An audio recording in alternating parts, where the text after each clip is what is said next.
சைவ காஞ்சி.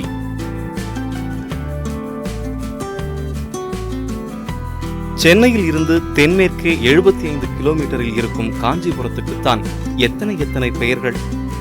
இந்திய நகரங்களில் மிகவும் பழமையானவற்றுள் ஒன்று காஞ்சி. தமிழ் நூட்கள் கச்சி மாநகர் என்றும், பாகவதம் சத்தியவிரத நகர் என்றும், இது தவிர பிரளயச்சித்து, சிவபுரம், விண்டுபுரம், மும்மூர்த்தி வாசம், பிரம்மபுரம், காமபீடம், தபோமயம், சகல சித்தி, கன்னிகாப்பு, துண்டீரபுரம், தண்டகபுரம் என்று 12 பெயர்கள் இருந்திருக்கின்றன. வேகவதி நதிக்கரையில் காஞ்சி மரங்கள் சூழ்ந்த இடத்தில் அமைந்ததால் இந்த நகரம் காஞ்சிபுரம் ஆனது.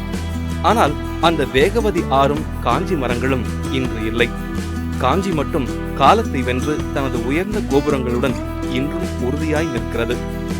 இயேசு கிறிஸ்து பிறக்க 2 நூற்றாண்டுகளுக்கு முன்பு வாழ்ந்தவர் பதஞ்சலி. பதஞ்சலி எழுதிய மகாபாஷ்யா என்ற நூலில் காஞ்சிபுரம் பற்றிய குறிப்புகள் இருக்கின்றன. தமிழின் மிக பழமையான இலக்கியங்களான பெரும்பானாற்றுப்படையும் மணிமேகலையும் காஞ்சியை பற்றி உறக்க பேசுகின்றன. குப்தர்களின் காலத்தில் வாழ்ந்த வராகமிக்கிரர், சீனத்து யாத்ரிகன் யுவான் சுவாங் ஆகியோர் காஞ்சியை திராவிடத்தின் தலைநகரம் என்கிறார்கள். சாகுந்தலம் படைத்த காளிதாசனோ நகரங்களிலேயே உயர்வானது காஞ்சி என்கிறான். சங்க காலத்தில் சோழ பேரரசின் ஒரு பகுதியாக இருந்திருக்கிறது காஞ்சிபுரம். கரிகார் சோழனின் மகனான தொண்டைமான் இளந்திரையனால் ஆளப்பட்டது. அயோத்தி, மதுரா, ஹரித்வார், காசி, உஜ்ஜயினி, வாரகை ஆகியவற்றுடன் காஞ்சியையும் சேர்த்து இந்த 7 நகரங்களும் மோட்சம் தருபவை என்கின்றன புராணங்கள். கிபி 3ஆம் நூற்றாண்டு முதல் கிட்டத்தட்ட 10ஆம் நூற்றாண்டு வரை பல்லவர்களின் தலைநகரமாக இருந்தது காஞ்சிபுரம். காஞ்சிபுரத்தில் 108 சிவாலயங்களும் 18 வைணவ கோவில்களும் இருக்கின்றன. எந்த தெருவில் திரும்பினாலும் எதிரே ஒரு கம்பீரமான கோபுரம் நம்மை எதிர்கொள்கிறது. எந்த கோவிலின் உள்ளே நுழைந்தாலும் நம் முன்னோரின் கலைத்திறனும் கற்பனை திறனும் நம்மை வியக்க வைக்கின்றன.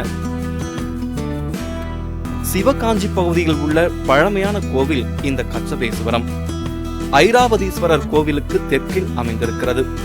காஞ்சிபுரம் பேருந்து நிலையத்துக்கு மிக அருகில் இருக்கிறது இக்கோவில். உமை வழிபட்டது ஏகாம்பரநாதனை, திருமகள் வழிபட்டது காயாரோகணரை, கலைமகள் வழிபட்டது இந்த கச்சபேசுவரனை என்கிறது காஞ்சி புராணம். திருப்பார்கடலை அமுதம் வேண்டி கடைந்த பொழுது மேருமலையைத்தான் மத்தாக பயன்படுத்தினார்களாம். அந்த மலையாகிய மத்து பார்க்கடலுக்குள் மூழ்கி விடாமல் இருக்க திருமால் கச்சபம் என்கிற ஆமை உரு கொண்டு கடலின் அடியே சென்று அந்த மேருமலையை தன் முதுகால் தாங்கிக் கொண்டாராம். காரியம் முடிந்து அமுதம் கிடைத்தபின் சாதித்து விட்ட உற்சாகத்தில் கடலை கலக்கி உலகையே பயமுறுத்தினாராம் திருமால். அதை தாங்க முடியாமல் உயிர்கள் எல்லாம் அஞ்சி நடுங்க சிவபெருமான் அந்த ஆமையை தண்டித்து அதன் முதுகில் இருந்த ஓட்டை தனது கழுத்தில் இருந்த மாலையுடன் கோர்த்து கொண்டாராம். இதனால் வருத்தமடைந்த திருமால் தான் செய்த தவறுக்கு வேண்டி இந்த தலத்தில் வந்து இறைவனை பூஜித்தாராம். அப்படி ஆமையால் வணங்கப்பட்டதால் இது கச்சபேஸ்வரம் ஆனது. காஞ்சியில் உள்ள எல்லா கோவில்களையும் போலவே இதுவும் பல்லவர்களால் கட்டப்பட்டது என்று நம்பப்படுகிறது. ஆனால் இதன் காலத்தை வரையறுத்து சொல்லும்படியான ஆதாரங்கள் ஏதும் இல்லை. ஆனால் ராஜசிம்ம பல்லவனின் காலத்தில் வாழ்ந்த தண்டி என்கிற வடமொழி கவிஞர் எழுதிய தண்டி அலங்காரம் என்கிற நூலில் கச்சபேசனை பற்றி பேசுகிறார். இவரது காலம் 6ஆம் நூற்றாண்டு என்பதால் கோவில் அதற்கு முற்பட்டது என்று நம்புகிறார்கள்.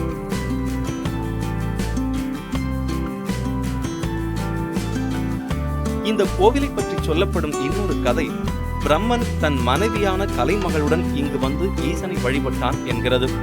அதனால்தான் காஞ்சிபுரத்துக்கு பிரம்மபுரம் என்று பெயர் உண்டானது என்று கச்சியப்ப சிவாச்சாரியார் எழுதிய கந்த புராணத்தில் சொல்லப்படுகிறது.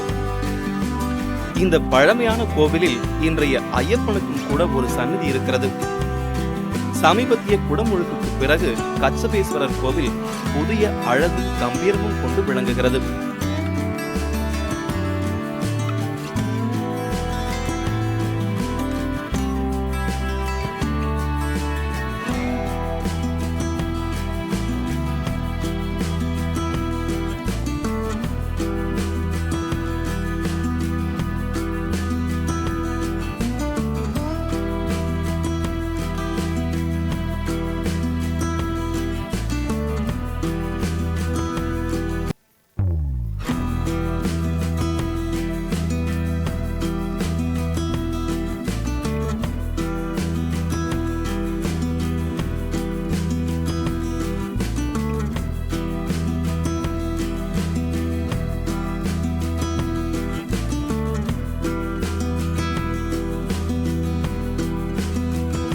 பல்லவர்கள் காலத்தில் காஞ்சிபுரம் 4 பெரும் பகுதிகளை கொண்டிருந்தது. சைவ காஞ்சி, வைணவ காஞ்சி, பௌத்த காஞ்சி, ஜைன காஞ்சி என காஞ்சி 4 பெரும் பகுதிகளாக பிரிந்திருந்தன. இன்று அந்த பிரிவுகள் இல்லை.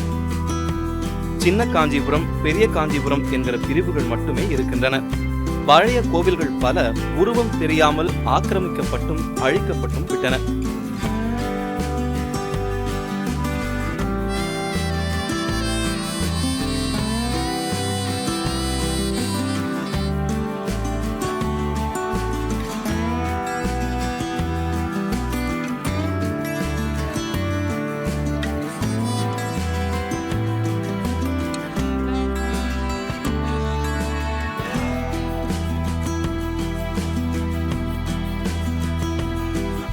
முதன்மை தெய்வங்களான சிவனையும் திருமாலையும் முருகனையும் தவிர யமனுக்கும் யமனின் தணிக்கையாளரான சித்திரகுப்தனுக்கும் கூட காஞ்சியில் தனித்தனி கோவில்கள் இருக்கின்றன.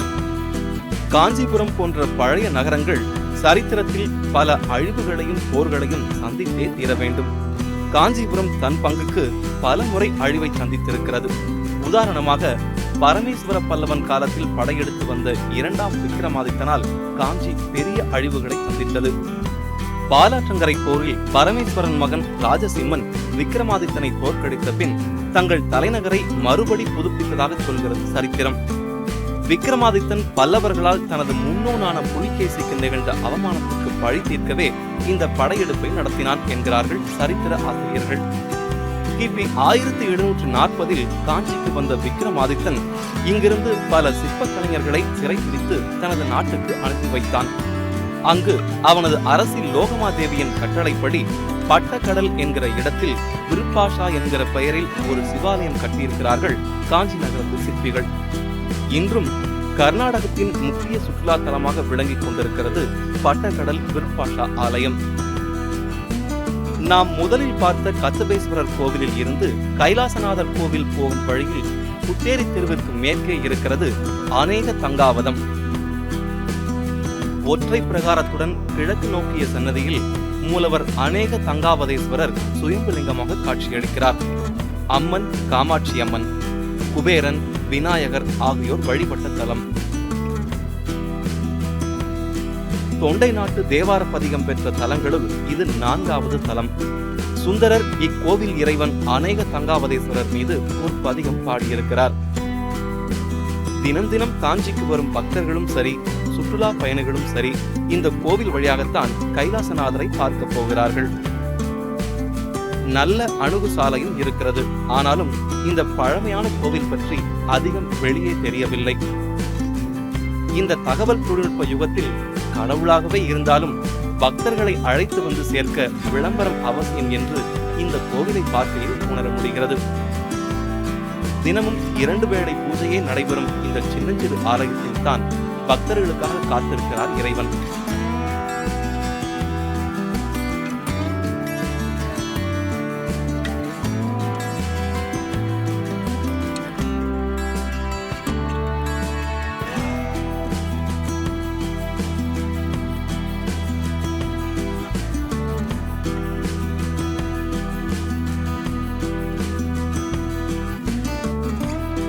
பேருந்து நிலையத்திற்கு வடமேற்கே 1/2 கிலோமீட்டர் தொலைவில் இருக்கிறது காமாட்சி அம்மன் ஆலயம். காஞ்சி நகரில் இருக்கும் 100க்கும் மேற்பட்ட சிவன் கோவில்களில் எங்கும் காமாட்சிக்கு தனிச்சன்னதி இல்லை. இங்கு மட்டுமல்ல, உலகெங்கும் உள்ள அம்மன் கோவில்களுக்கு மூலம் இந்த காமக்கோட்டம்தான். கோட்டம் என்று அழைக்கப்படுவதாலும் இங்கு ஒரு புத்தர் சிலை இருப்பதாலும் இது பழைய பௌத்த கோவில் என்றும் நம்பப்படுகிறது. பௌத்த சின்னங்கள் மட்டுமல்ல, கோவில் நுழைவாயிலின் மேல் தளத்தில் உள்ள ஸ்தூபியில் சமண சின்னங்களும் கூட காணப்படுகின்றன. பழையோள் என்று சங்க காலத்தில் பராசக்தி குறிக்கப்படுகிறாள். இந்த பழையவள் கோவிலில் காலந்தோறும் ஆட்சிகள் மாறும் பொழுது அவ்வப்பொழுது ஓங்கி நிற்கும் மத சின்னங்கள் இடம்பெறுவதும் இயல்பே. இந்த சின்னங்களும் ஊரில் உள்ள எல்லா கோவில் தேர்களும் இந்த பழையவளின் கோவிலை சுற்றி செல்லும்படி அமைக்கப்பட்டு இருப்பதும் இது மிக பழைய கோவில் என்பதை சுட்டிக்காட்டுகின்றன. காமாட்சி, மீனாட்சி, விசாலாட்சி என்கிற பெயர்கள் தேவியின் கண்களை காரணமாக கொண்டு வந்த பெயர்கள். இந்த அம்மையரின் சிலைகளில் அபயக்கரம் இருக்காது. கண்களாலேயே அவள் அருள் பாலித்து வரம் தருகிறாள் என்று பக்தர்கள் நம்புகிறார்கள். கா என்றால் சரஸ்வதி, மா என்றால் லட்சுமி. இவரையும் பிரம்மாவுக்கும் திருமாலுக்கும் தனது இரு கண்களாலேயே உருவாக்கி தந்ததால் இவள் காமாட்சி என அழைக்கப்படுகிறாள். வலது விழியில் கல்வியும் இடது விழியில் செல்வமும் அருளுவதால் அவளது இடதுபுறம் திருமகளும் வலதுபுறம் கலைமகளும் நின்று கவரி வீசுகிறார்கள் இந்த தலத்தில்.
பல்லவர் காலத்துக்கு முன்பே கட்டப்பட்ட மாபெரும் கோவில் இது. இதை கட்டியவன் கரிகால் சோழன் என்கிறது கோவிலின் தல புராணம். 60 மீட்டர் உயரம் உள்ள 9 அடுக்கு கோபுரம் முதலில் நிற்கிறது. 473 ஆண்டுகளுக்கு முன்பு கிருஷ்ணதேவராயர் புதுப்பித்த கோபுரம் இன்றும் ஒரு சிறிய மலைச்சிகரம் போல நின்று கொண்டிருக்கிறது.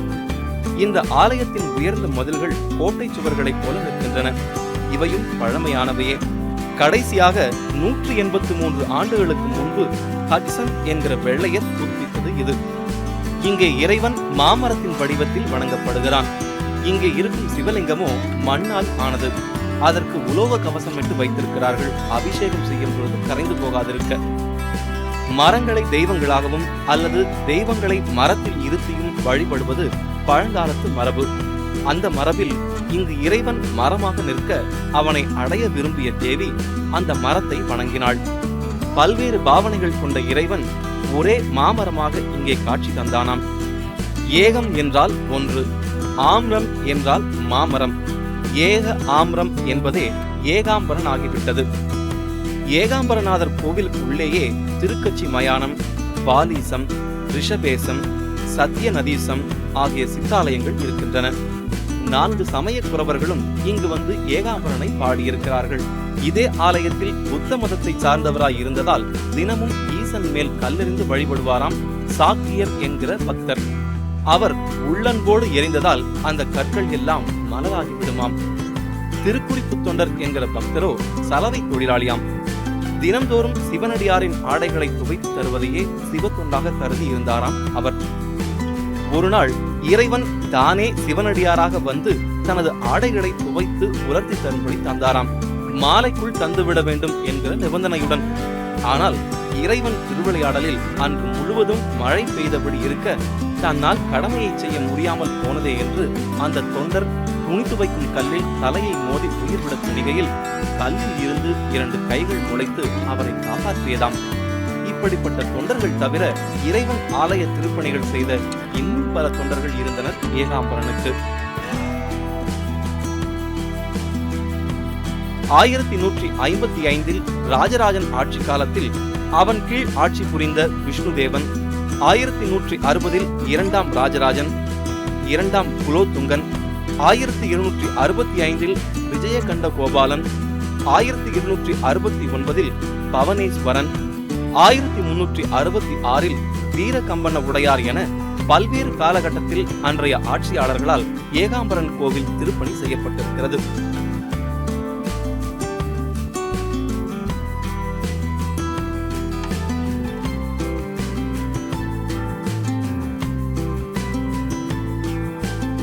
காவிரி ஆற்றை தடுத்து கல்லணையை கட்டிய என் மாமன்னன் கரிகால் சோழன். 1956ஆம் ஆண்டு கோவிலை ஆய்வு செய்த மயிலை சீனி வெங்கடசாமி இக்கோவிலின் மண்டபத்தில் அன்னப்பறவை, மயில், பார்வதி, கலைமகள், திருமகள் ஆகியோரின் ஓவியங்கள் இருந்ததாக சொல்கிறார். இப்பொழுது அவை முழுவதும் அழிந்து போய்விட்டன. இருந்தாலும் இப்பொழுதும் இங்கே கண்டுகளிக்க பல அற்புதங்கள் இன்னும் மிச்சம் இருக்கின்றன. கல்வி வள்ளல் பச்சையப்ப முதலியார் இவர்தான்.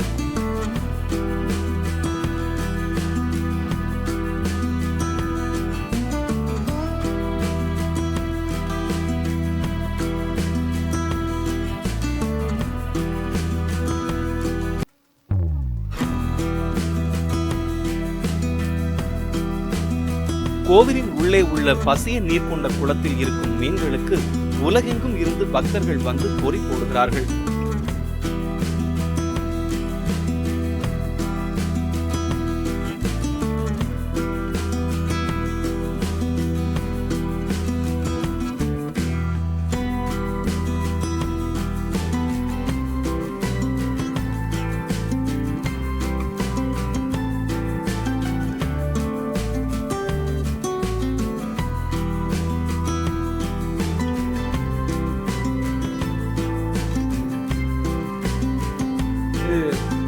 கோயில் நிர்வாகத்திலே போடலாமா?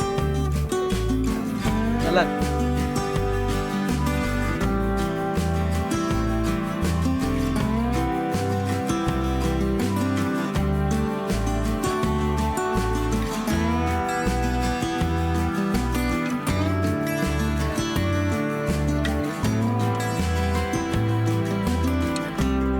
காஞ்சி நகரில் 4 பெரிய அருங்காட்சியகங்கள் இருக்கின்றன.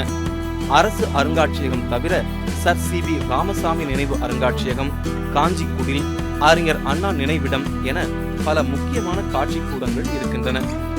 பேருந்து நிலையத்தில் இருந்து கைலாசநாதர் கோவில் போகும் வழியில் இருக்கிறது இந்த காஞ்சி குடில்.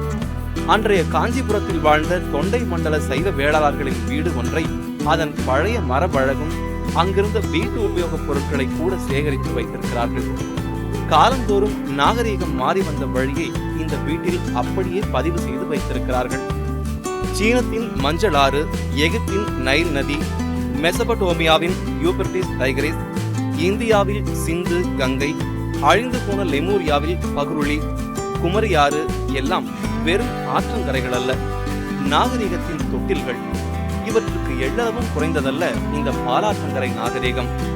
மதங்கள், மயக்கும் கலைகள், கல்வி நிலையங்கள் ஆகியவற்றில் வடக்கும் தெற்கும் சங்கமித்தன இங்கே.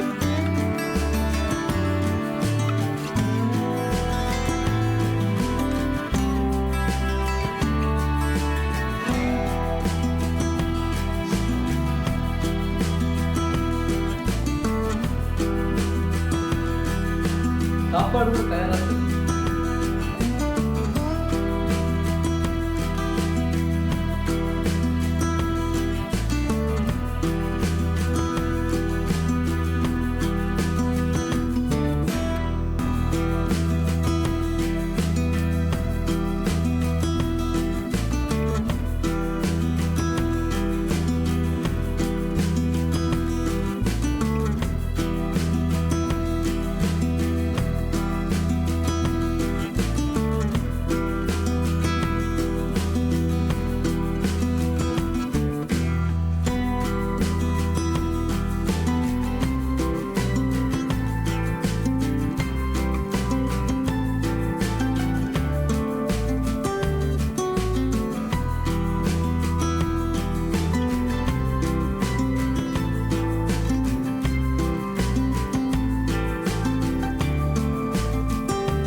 யுவான் சுவாங் காஞ்சி நகரம் 36 மைல் பரப்பளவு கொண்டது என்கிறான்.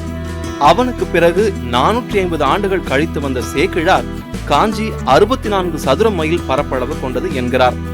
சீனம் வரை கப்பல் ஓட்டி இருக்கிறார்கள் காஞ்சி பல்லவர்கள். மலேசிய குடியேற்றத்திற்கும் கம்போடியாவில் உள்ள ஸ்ரீ விஜய பேரரசும் இந்த பாலாற்றங்கரை நாகரிகத்தின் விளைவே. நீர் இறைக்க இயந்திரம் இருந்ததை காசாக்குடி செப்பேடு சுட்டிக்காட்டுகிறது.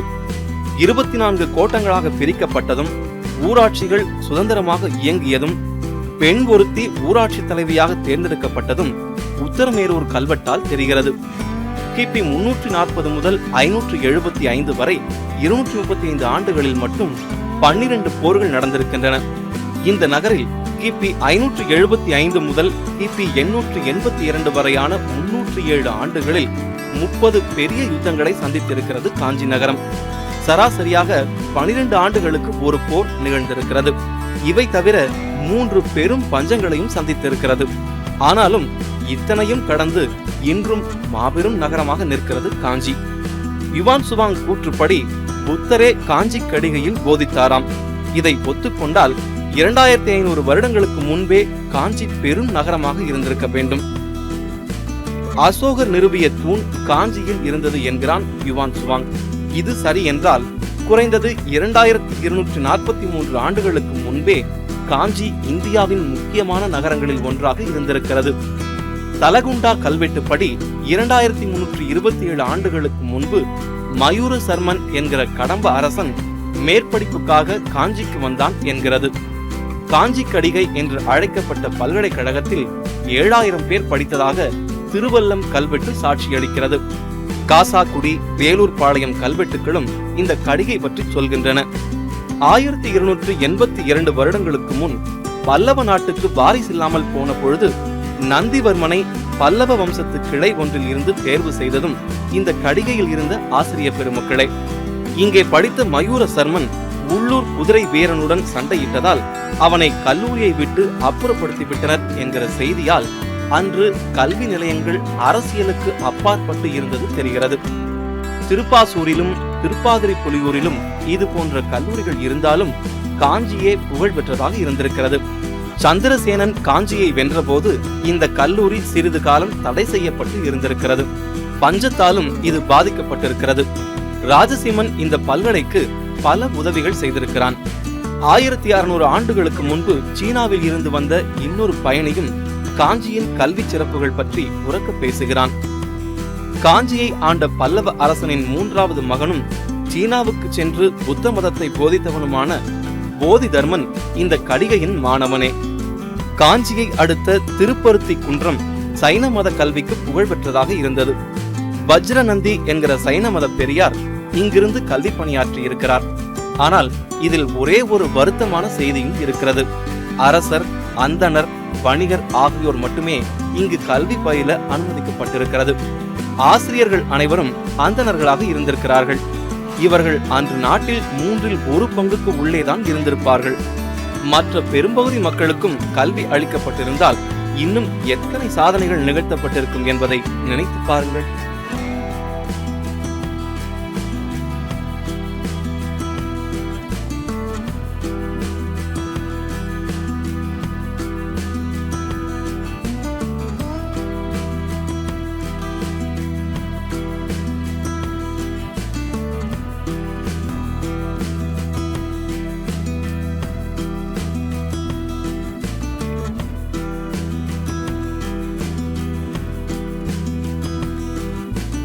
சரி, இந்த காஞ்சிக்குடி ரொம்ப அழகாக இருக்குங்க. இதை பற்றி கொஞ்சம் சொல்லுங்களேன். காஞ்சிபுரத்தில் வந்து ஒரு காஞ்சிக்குடினா ஒரு இருக்கிற ஒரு சின்ன வீடு தான் காஞ்சிக்குடி. அந்த காலத்தில் எப்படி வாழ்ந்தாங்க 100 வருஷத்துக்கு முன்னே அப்படின்லாம் அந்த வீட்டில் வச்சுருக்கோம். நாங்கள் லஞ்சு வேணும்னா லஞ்சு ஒரு நாள் முன்னே ஃபோன் பண்ணால் நாங்கள் சாப்பாடு ரெடி பண்ணி போடுறோம். சாப்பாடு ஃபாரினர்ஸ்க்கோ தமிழ்நாட்டு யாருக்கிட்டாலும் லஞ்சில் ரெடி பண்ணி போடுவோம். மற்றபடி தங்கத்தெல்லாம் இடம் இல்லை, வந்து சாப்பிட்டுட்டு போயிடலாம், அவ்வளோதான். இப்போ இங்கே இவ்வளோ அழகான கலைப்பொருள்லாம் இருக்கு. இது வந்து பார்க்கறதுக்கு மட்டும்தானே இல்லை விலைக்கு வாங்கிக்கலாம்? விலைக்கு வாங்கி போகலாம். விலைக்கு வாங்கி.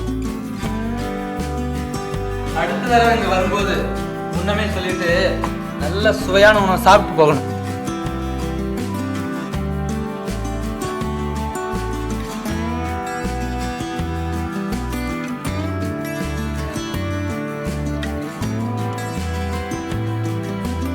காஞ்சிபுரத்துல 100 வருஷத்துக்கு முன்னாடி இருந்த வாழ்க்கை முறையை இந்த வீட்டுக்குள்ள பத்திரப்படுத்தி வச்சிருக்காங்க. ஐயா தான் வச்சிருக்காரு.